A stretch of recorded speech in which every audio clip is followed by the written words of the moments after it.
یہ بات چل رہی تھی لوگ پارٹیوں کی گروپوں کے بیچ اور ان کی کوئی مقابلہ نہیں ہے. ٹھیک ہے, وہ تو میں نے بتا دیا ہے. ملک اور افریقہ دو طاقتیں ہیں,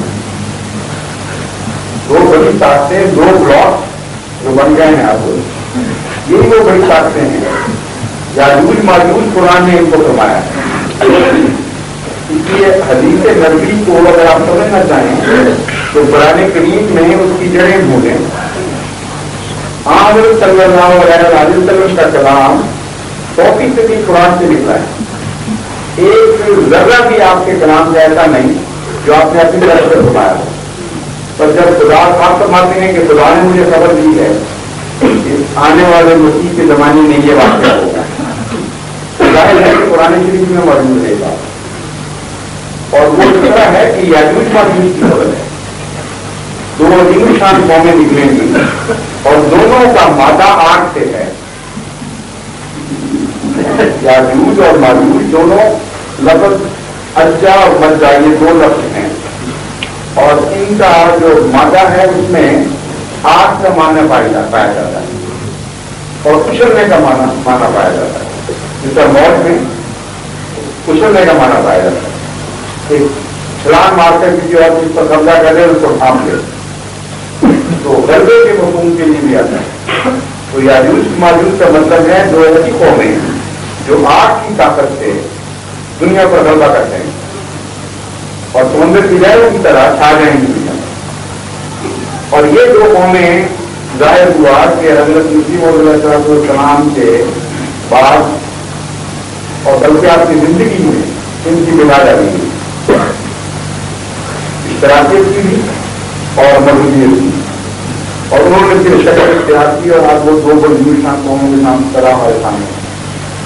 اور یہ مسلمہ بات ہے کہ ان کا مقابلہ کوئی دنیا کی طاقت آج نہیں کرتی. اگر روس اور امریکہ کے مقابلے پر کوئی نئی دنیا کی طاقت یورپ اور چین وغیرہ کی تحقیق ہی کوئی نہیں. اگر یہ دو طاقتیں اکٹھی ہو جائیں گے تو ہر دوسری طاقت کو کلیئر نہیں کر سکتی. تو دیکھیں کہ شان سے رسول اللہ صلی اللہ علیہ وسلم کی پیشگوئی پوری ہوگی. فرمایا اس وقت تمہارا ان سے مقابلہ دعاؤں کی زندگی اور روحانیت کی زندگی ہے. پہاڑ کی پڑھا لینے کے بعد یہ ہے کہ کلام الہی میں بنا دو, کیونکہ پرانے کے علم کو اللہ تعالیٰ ایک ایسی وہی قرار دیتا ہے جو پہاڑوں سے زیادہ طاقتور اور شاندار, اس کے بوجھ سے پہاڑ بھی ٹوٹ جاتے ہیں. تفصیلی کلام یہ رسول کریم صلی اللہ علیہ وسلم کے کلام کو اگر سمجھنا ہونا تو اس طرح سمجھے جیسے حکمت کی بات کو آپ سمجھنے کی کوشش کرتے ہیں. اگر ظاہری ترجمہ کریں تو مذاق بن جائے. تمام بڑے بڑے لوگ بعض مثالوں میں باتیں کرتے ہیں, کہاوتوں میں باتیں کرتے ہیں, ان کے اندر گہرے مضمون ہوتے ہیں. تو حضرت محمد مصطفیٰ صلی اللہ علیہ وسلم کا یہ کلام سامنے رکھا ہے. پہاڑ سے مراد قرآن